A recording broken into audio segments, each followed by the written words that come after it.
Estamos en el booth de Panasonic y te voy a presentar una de las estrellas del NAP, la GH4 de Lumix.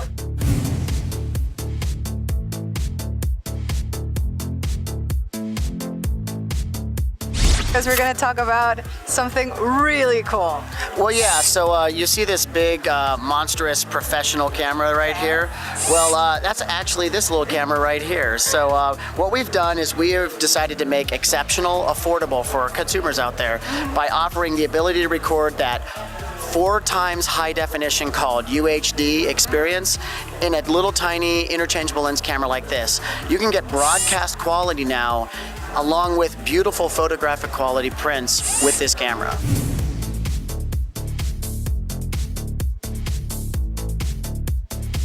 What's the new features that GH4 is going to carry? Well, so obviously we want to make sure everybody knows it has an interchangeable lens, so you can go ahead and change out the lenses and get what you like. And the flip out LCD, or what we call an OLED, so it's much sharper and much better with motion. But the big things here is we've added the ability to record 4K video. We've also added the ability to do what's called high frame rate videos. So anybody out there that likes to watch skateboard videos, or they watch that Mythbusters television show where everything gets slowed down in post, well, this can shoot that kind of video and you don't have to know what you're doing. All you do is you put it in high frame rate, you hit the record button. When you play it, it'll already be slow for you, so no need to do any works.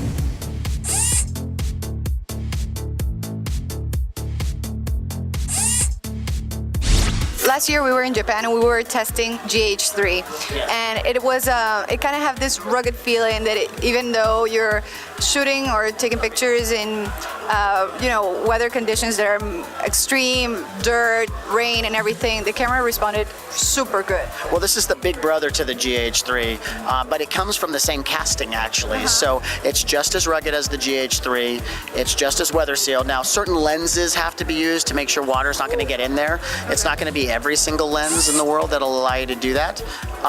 But we do have that weather sealing built into this as well. And then we've taken that ruggedized nature a step further. You know, these have a mechanical shutter that has to move in the way when you're taking pictures. Well, ordinarily our shutters are only rated to 100,000, shutter movements. This one's rated to 200,000 shutter movements. And that gets us into the professional grade shutter mechanisms. Like when you're watching, footage of the President of the United States and you hear those shutters just smacking the whole time. That's the quality of shutter we're looking at now. And you usually have to spend about $6,000 to get a camera that can do that.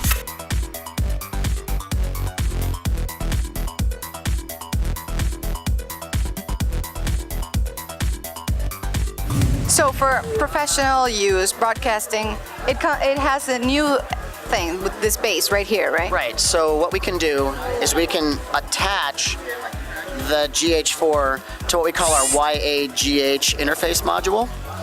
And on this module, I have an HDMI output that will send the video into this adapter, and it has professional broadcast grade audio inputs called XLR terminals that bring in the high quality audio into the camera. Then the video comes out and into this. Out of this, then, I have these terminals called BNC connectors, and we hook what's called an SDI cable to it. I need 4 of them for HD because each one of these can only carry a 1080p picture. Okay. 4K is quad HD, so I need 4 of them for this to work. I also have time code in, so if I'm doing 3 camera angles or 2 camera angles, what we're doing is we can sync them both with one time, so it's easier for me to edit and post. Wow.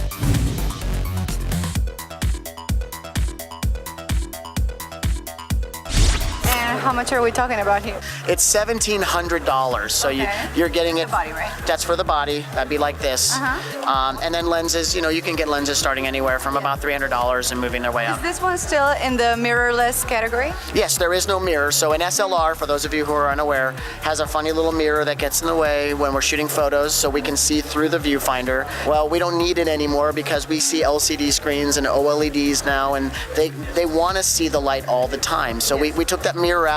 That gets us a much shallower camera. It's about 40 to 50% thinner than a traditional SLR, and that means I can also add funny adapters to it. So if I want to use Nikon lenses, or if I want to use Canon, or if I want to use a PL lens for cinematic production, all I have to do is buy adapters that build it up. I can slap that lens on and it will manually work.